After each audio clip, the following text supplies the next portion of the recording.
A Literary Politician. By Woodrow Wilson. Thomas Woodrow Wilson was an American politician and academic who served as the 28th President of the United States from 1913 to 1921. A member of the Democratic Party, Wilson served as the president of Princeton University and as the governor of New Jersey before winning the 1912 presidential election. A literary politician. Literary politician is not a label much in vogue, and may need first of all a justification. Lest even the man of whom I am about to speak should decline it from his very urn. I do not mean a politician who affects literature, who seems to appreciate the solemn moral purpose of Wordsworth's Happy Warrior, and yet is opposed to ballot reform. Neither do I mean a literary man who affects politics, who earns his victories through the publishers, and his defeats at the hands of the men who control the primaries. I mean the man who has the genius to see deep into affairs, and the discretion to keep out of them, the man to whom, by reason of knowledge and imagination and sympathetic insight, governments and policies are as open books, but who, instead of trying to put haphazard characters of his own into those books, wisely prefers to read their pages aloud to others. A man this who knows polities, and yet does not handle policies. There is, no doubt, a very widespread skepticism as to the existence of such a man. Many people would ask you to prove him as well as define him, and that, as they assume, upon a very obvious principle.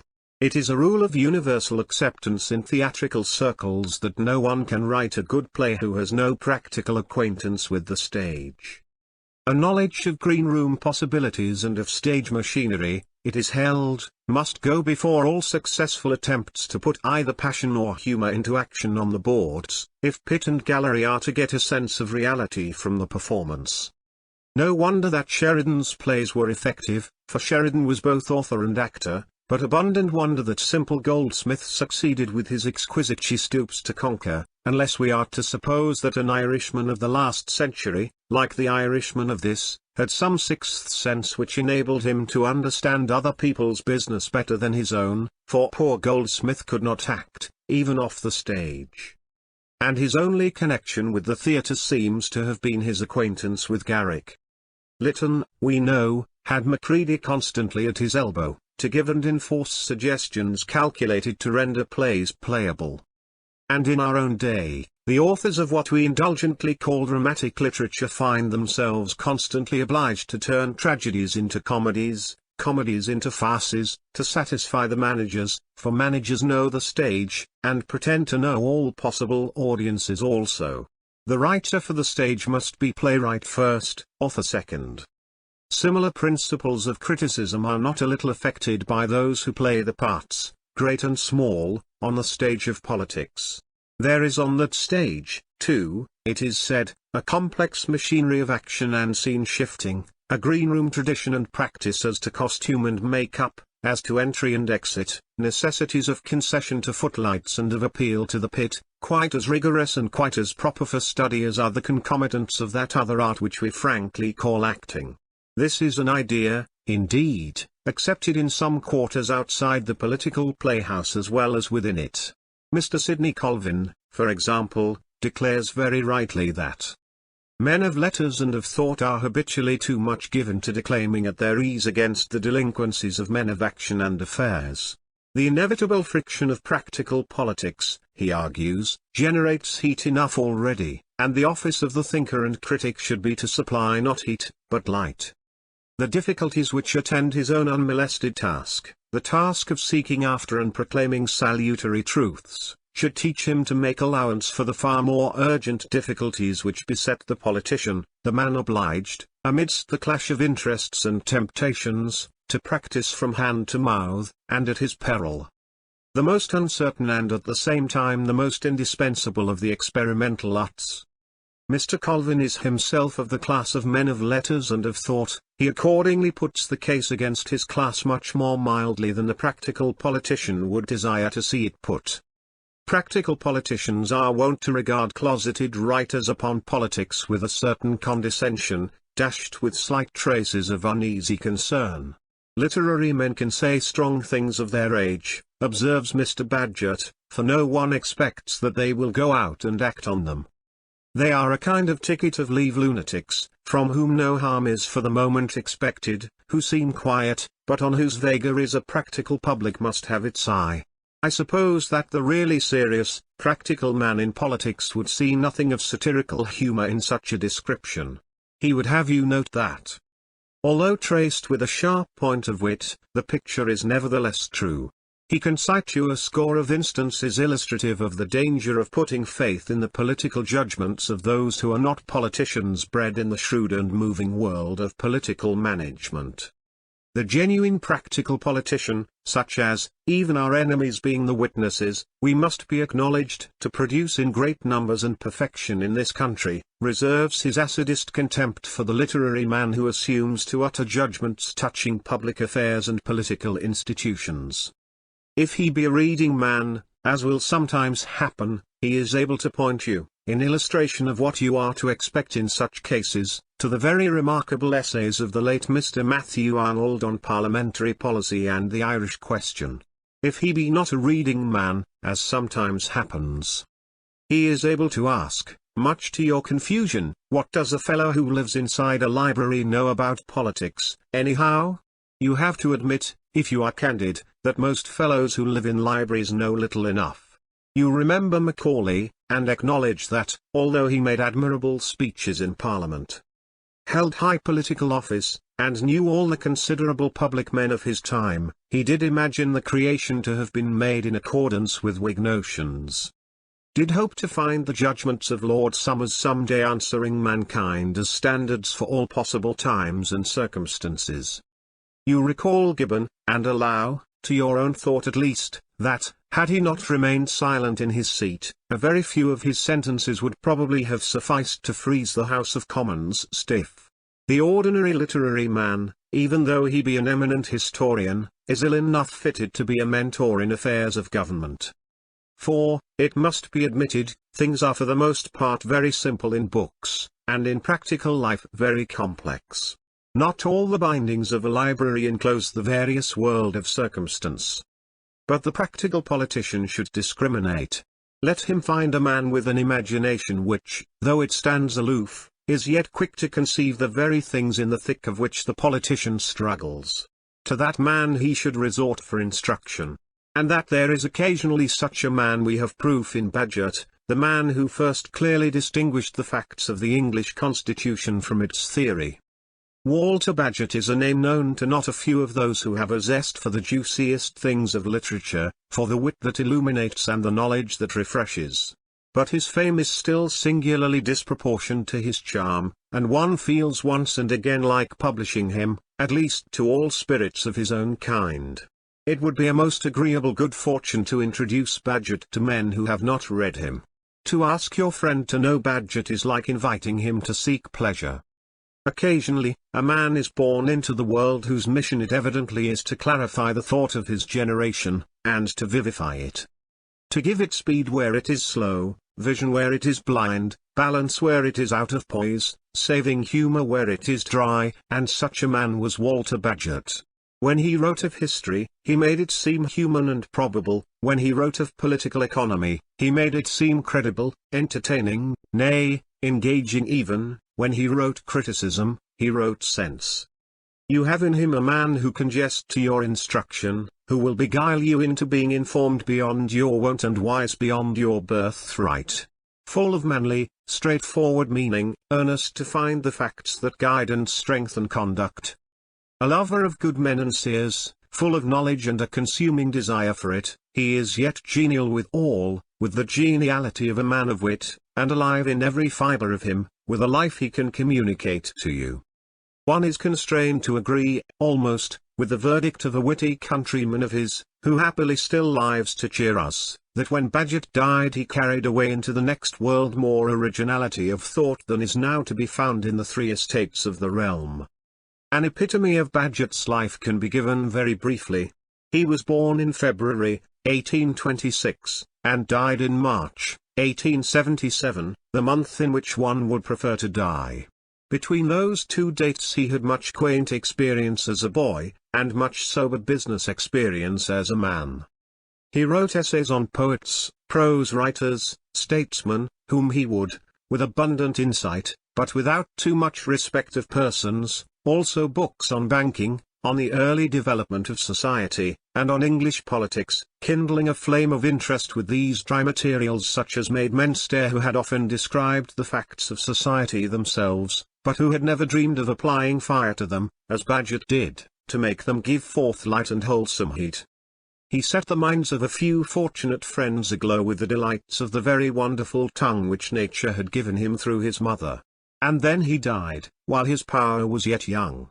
Not a life of event or adventure, but a life of deep interest, none the less, because a life in which those two things of our modern life, commonly deemed incompatible, business and literature, namely, were combined without detriment to either, and from which, more interesting still, politics gained a profound expounder in one who was no politician and no party man, but, as he himself said, between sizes in politics. Mr. Bagehot was born in the centre of Somersetshire, that southwestern county of Old England whose coast towns look across Bristol Channel to the Highlands of Wales, a county of small farms, and pastures that keep their promise of fatness to many generous milkers, a county broken into abrupt hills, and sodden moors hardly kept from the inroads of the sea, as well as rural valleys open to the sun, a county visited by mists from the sea, and bathed in a fine soft atmosphere all its own, visited also by people of fashion, for it contains Bath.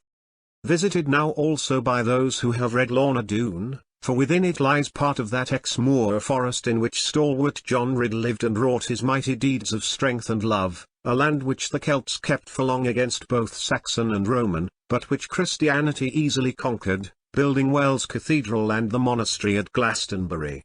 Nowhere else, in days of travel, could Bagehot find a land of so great delight save in the northwest corner of Spain, where a golden light lay upon everything, where the sea shone with a rare, soft lustre, and where there was a like varied coastline to that he knew and loved at home.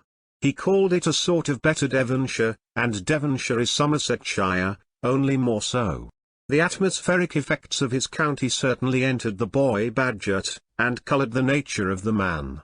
He had its glow, its variety, its richness, and its imaginative depth. But better than a fair county is a good parentage, and that, too, Bagehot had, just the parentage one would wish to have who desired to be a force in the world's thought. His father, Thomas Watson Bagehot, was for 30 years managing director and vice president of Stuckey's Banking Company, one of the oldest and best of those sturdy joint stock companies which have for so many years stood stoutly up alongside the Bank of England as managers of the vast English fortune. But he was something more than a banker. He was a man of mind, of strong liberal convictions in politics, and of an abundant knowledge of English history wherewith to back up his opinions. He was one of the men who think, and who think in straight lines, who see, and see things. His mother was a Miss Stuckey, a niece of the founder of the banking company. But it was not her connection with bankers that made her an invaluable mother. She had, besides beauty, a most lively and stimulating wit, such a mind as we most desire to see in a woman, a mind that stirs without irritating you, that rouses but does not belabor, amuses and yet subtly instructs. She could preside over the young life of her son in such a way as at once to awaken his curiosity and set him in the way of satisfying it. She was brilliant company for a boy, and rewarding for a man. She had suggestive people, besides, among her kinsmen, into whose companionship she could bring her son. Bagehot had that for which no university can ever offer an equivalent, the constant and intelligent sympathy of both his parents in his studies, and their companionship in his tastes. To his father's strength his mother added vivacity. He would have been wise, perhaps, without her, but he would not have been wise so delightfully. Bagehot got his schooling in Bristol, his university training in London. In Bristol lived Dr. Pritchard, his mother's brother-in-law, and author of a notable book on the physical history of men. From him Bagehot unquestionably got his bent towards the study of race origins and development. In London, Cobden and Bright were carrying on an important part of their great agitation for the repeal of the Corn Laws, and were making such speeches as it stirred and bettered young men to hear. Bagehot had gone to University Hall, London, rather than to Oxford or Cambridge, because his father was a Unitarian, and would not have his son submit to the religious tests then required at the great universities. But there can be no doubt that there was more to be had at University Hall in that day than at either Oxford or Cambridge. Oxford and Cambridge were still dragging the very heavy chains of a hindering tradition. The faculty of University Hall contained many thorough and some eminent scholars. What was more, University Hall was in London. And London itself was a quickening and inspiring teacher for a lad in love with both books and affairs, as Bagehot was. He could ask penetrating questions of his professors, and he could also ask questions of London, seek out her secrets of history, and so experience to the full the charm of her abounding life. In after years, though he loved Somersetshire and clung to it with a strong home-keeping affection, he could never stay away from London for more than 6 weeks at a time. Eventually he made it his place of permanent residence.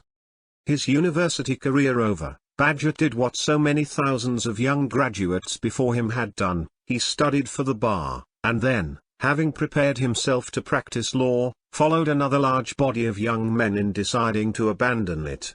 He joined his father in his business as shipowner and banker in Somersetshire, and in due time took his place among the directors of Stuckey's company.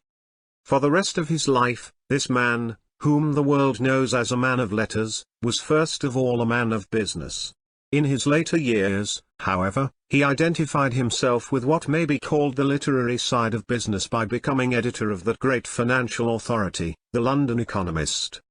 He had, so to say, married into this position.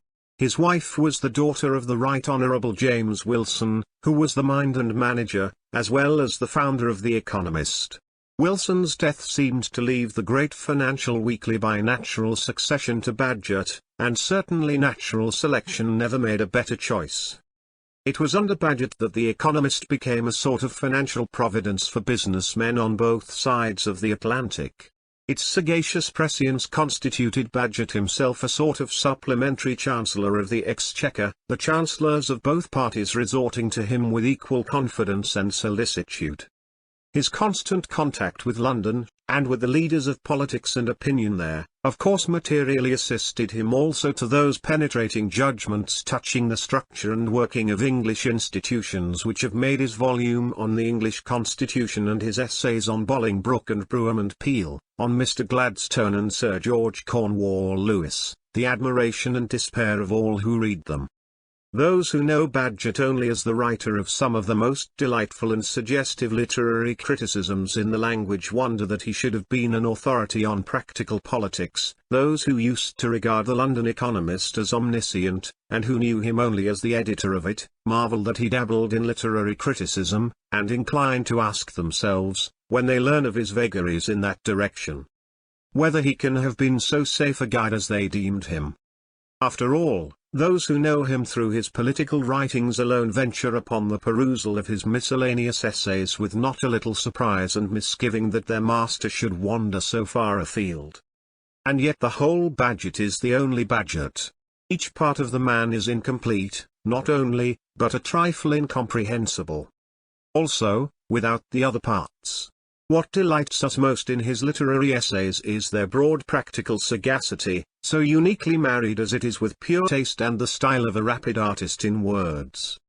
What makes his financial and political writings whole and sound is the scope of his mind outside finance and politics, the validity of his observation all around the circle of thought and affairs.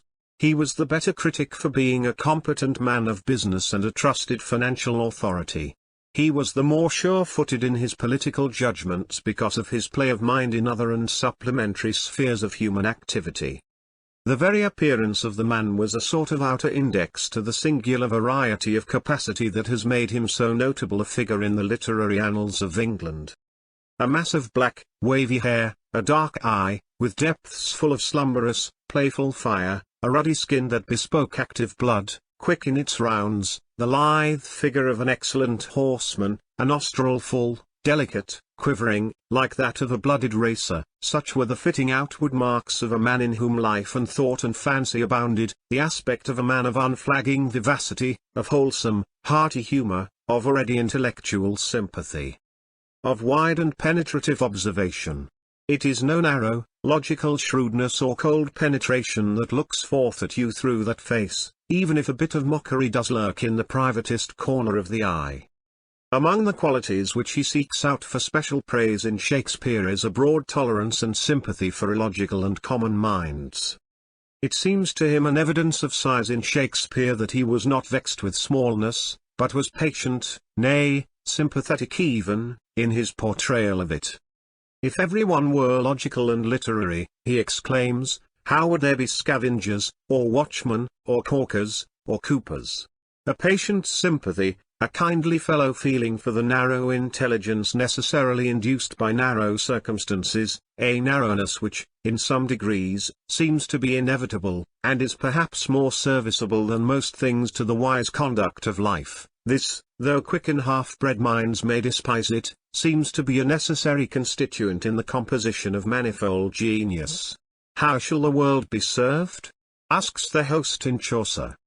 We must have cart-horses as well as race-horses, draymen as well as poets. It is no bad thing, after all, to be a slow man and to have one idea a year. You don't make a figure, perhaps, in argumentative society, which requires a quicker species of thought, but is that the worse? One of the things which strike us most in Bagehot himself is his capacity to understand inferior minds, and there can be no better test of sound genius. He stood in the midst of affairs, and knew the dull duty and humdrum fidelity which make up the equipment of the ordinary mind for the business which keeps the world steady in its grooves and makes it fit for habitation. He perceived quite calmly, though with an odd, sober amusement, that the world is under the dominion, in most things, of the average man, and the average man he knows. He is, he explains, with his characteristic covert humor, a cool, common person, with a considerate air, with figures in his mind, with his own business to attend to, with a set of ordinary opinions arising from and suited to ordinary life.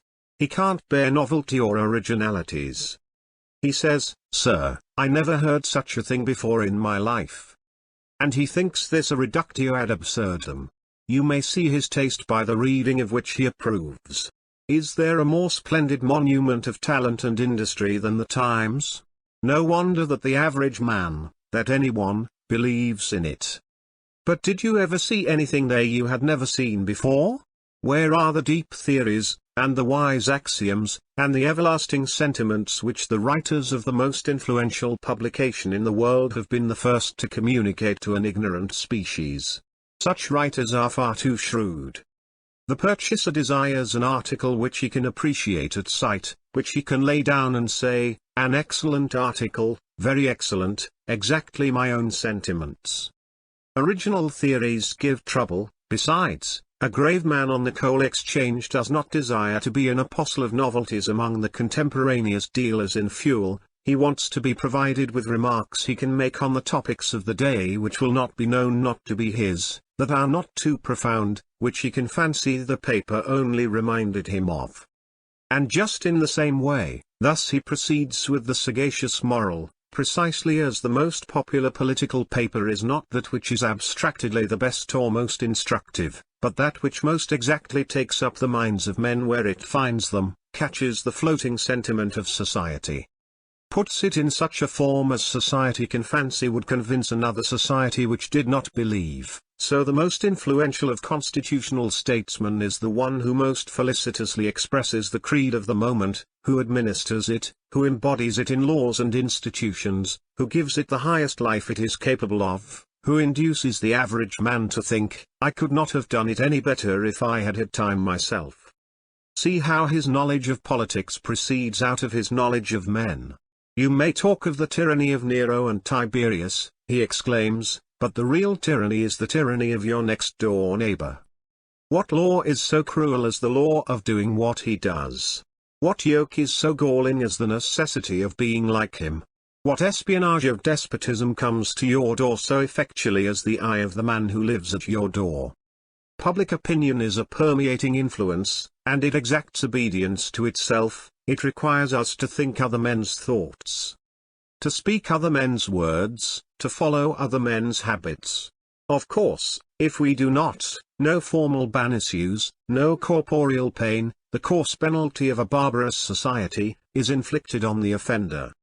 But we are called eccentric, there is a gentle murmur of most unfortunate ideas, singular young man, well-intentioned, I dare say, but unsafe, sir, quite unsafe. The prudent, of course, conform. There is, no doubt, a touch of mockery in all this, but there is unquestionable insight in it, too, and a sane knowledge also of the fact that dull, common judgments are, after all, the cement of society. It is Bagehot who says somewhere that it is only dull nations, like the Romans and the English, who can become or remain for any length of time self-governing nations, because it is only among them that duty is done through lack of knowledge sufficient or imagination enough to suggest anything else to do, only among them that the stability of slow habit can be had. It would be superficial criticism to put forward Bagehot's political opinions as themselves the proof of his extraordinary power as a student and analyst of institutions. His life, his broad range of study, his quick versatility, his shrewd appreciation of common men, his excursions through all the fields that men traverse in their thought of one another and in their contact with the world's business, these are the soil out of which his political judgments spring, from which they get their sap and bloom. In order to know institutions, you must know men, you must be able to imagine histories, to appreciate characters radically unlike your own, to see into the heart of society and assess its notions, great and small. Your average critic, it must be acknowledged, would be the worst possible commentator on affairs. He has all the movements of intelligence without any of its reality. But a man who sees authors with a Chaucerian insight into them as men, who knows literature as a realm of vital thought conceived by real men, of actual motive felt by concrete persons, this is a man whose opinions you may confidently ask, if not on current politics, at any rate on all that concerns the permanent relations of men in society.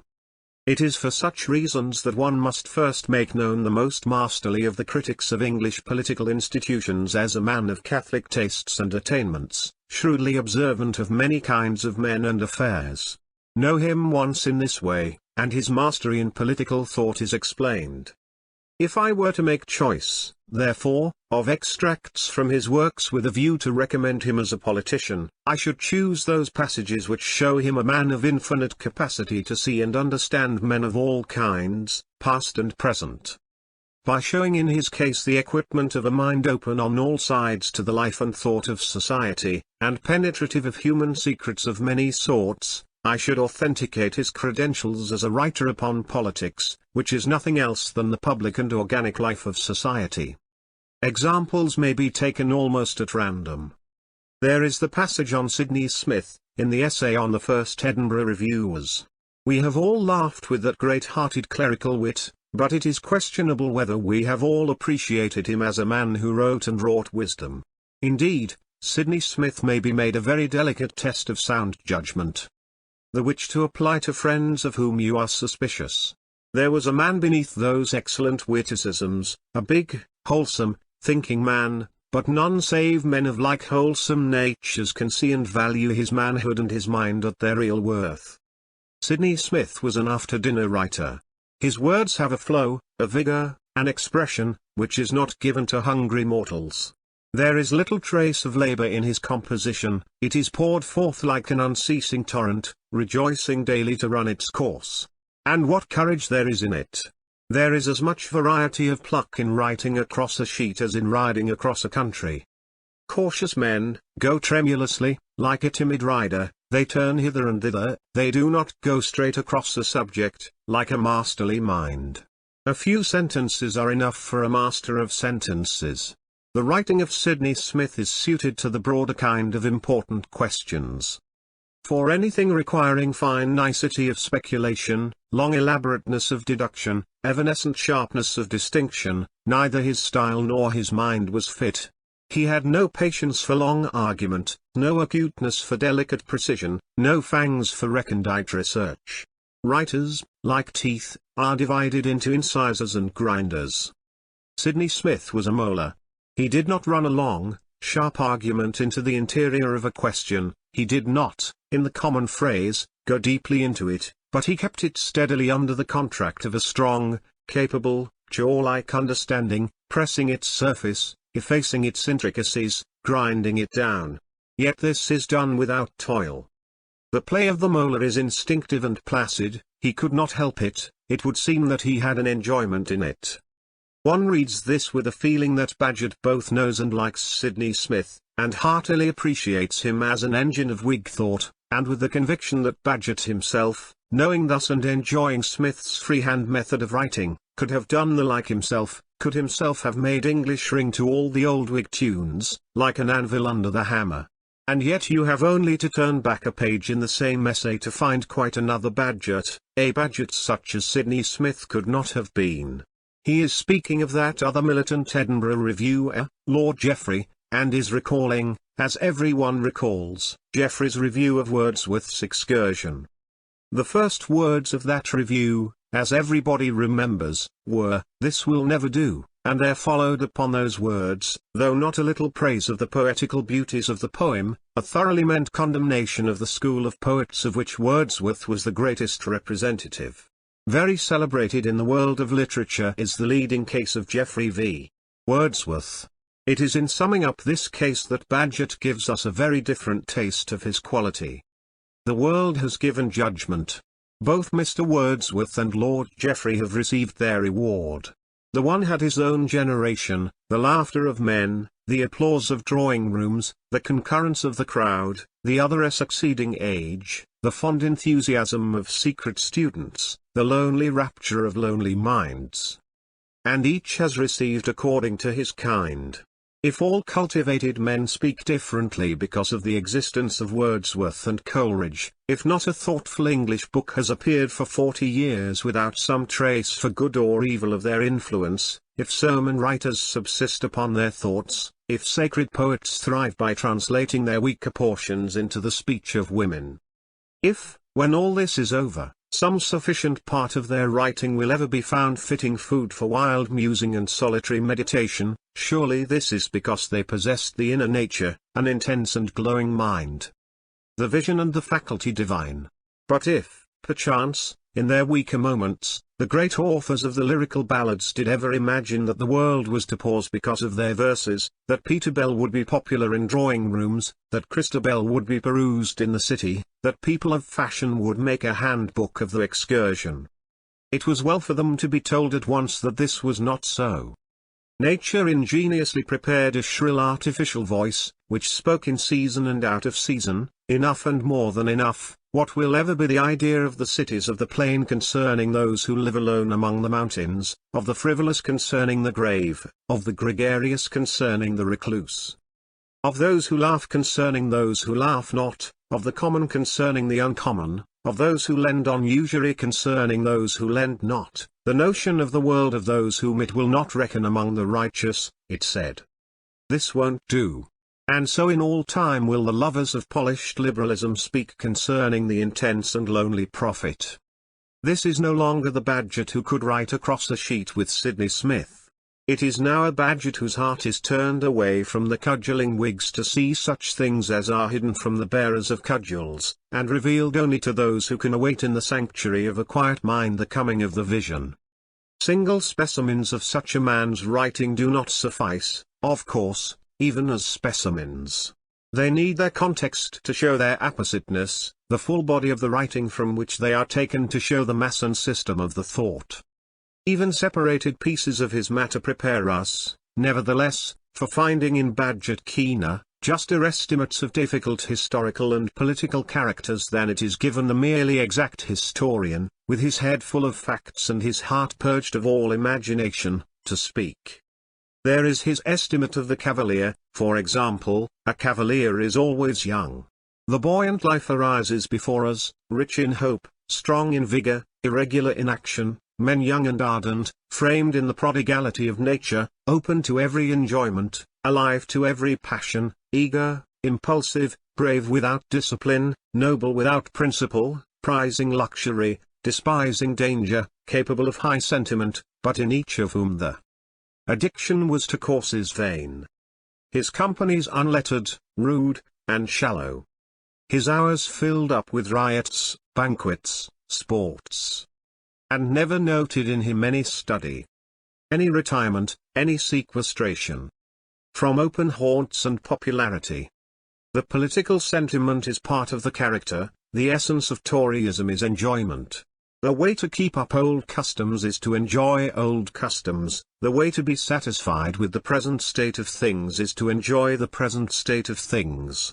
Over the cavalier mind this world passes with a thrill of delight. There is an exultation in a daily event, zest in the regular thing, joy at an old feast. Is it not most natural that the writer of a passage like that should have been a consummate critic of politics, seeing institutions through men, the only natural way? It was as necessary that he should be able to enjoy Sydney Smith and recognize the seer in Wordsworth as that he should be able to conceive the cavalier life and point of view, and in each perception there is the same power. He is as little at fault in understanding men of his own day. What would you wish better than his celebrated character of a constitutional statesman, for example? A constitutional statesman is a man of common opinions and uncommon abilities. Peel is his example. His opinions resembled the daily accumulating insensible deposits of a rich alluvial soil. The great stream of time flows on with all things on its surface, and slowly, grain by grain, a mould of wise experience is unconsciously left on the still, extended intellect. The stealthy accumulating words of Peel seem like the quiet leavings of some outward tendency, which brought these, but might as well have brought others. There is no peculiar stamp, either, on the ideas. They might have been anyone's ideas. They belong to the general diffused stock of observations which are to be found in the civilized world. He insensibly takes in and imbibes the ideas of those around him. If he were left in a vacuum, he would have no ideas. What strikes one most, perhaps, in all these passages, is the realizing imagination which illuminates them. And it is an imagination with a practical character all its own. It is not a creating, but a conceiving imagination, not the imagination of the fancy, but the imagination of the understanding. Conceiving imaginations, however, are of two kinds. For the one kind the understanding serves as a lamp of guidance, upon the other the understanding acts as an electric excitant, a keen irritant. Bagehot's was evidently of the first kind, Carlyle's, conspicuously of the second. There is something in common between the minds of these two men as they conceive society. Both have a capital grip upon the actual, both can conceive without confusion the complex phenomena of society, both send humorous glances of searching insight into the hearts of men. But it is the difference between them that most arrests our attention. Bagehot has the scientific imagination, Carlyle the passionate. Bagehot is the embodiment of witty common sense. All the movements of his mind illustrate that vivacious sanity which he has himself called animated moderation. Carlyle, on the other hand, conceives men and their motives too often with a hot intolerance. There is heat in his imagination, a heat that sometimes scorches and consumes. Life is for him dramatic, full of fierce, imperative forces. Even when the world rings with laughter, it is laughter which, in his ears, is succeeded by an echo of mockery, laughter which is but a defiance of tears. The actual which you touch in Bagehot is the practical, operative actual of a world of workshops and parliaments, a world of which workshops and parliaments are the natural and desirable products.